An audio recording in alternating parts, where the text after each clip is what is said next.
অবশেষে হয়ে গেল চিকেন বিরিয়ানি। আজকে তৈরি করতেছি ঘরোয়া স্টাইলে দারুণ মজার চিকেন বিরিয়ানি। প্রথমে হাঁড়িতে তেল দিয়ে পেঁয়াজ কুচি ভেজে নিলাম এবং পেঁয়াজের সঙ্গে টমেটো এবং বিরিয়ানির সমস্ত মশলা দিয়ে ভালোভাবে কষতে থাকলাম যেন মশলার আসল ঘ্রাণটা বের হয়ে আসে।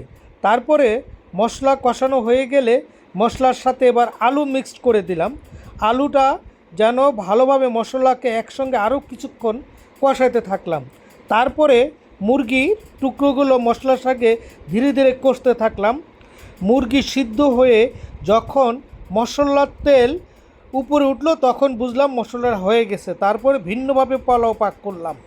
অবশেষে হয়ে গেল চিকেন বিরিয়ানি, যেটা এখন তাওয়াতে অল্প আঁচে রেখে দেওয়া হলো।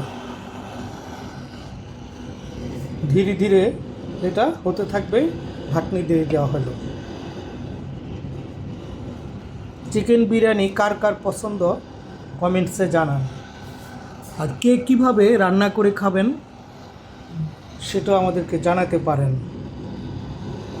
ধন্যবাদ। আসসালামু আলাইকুম।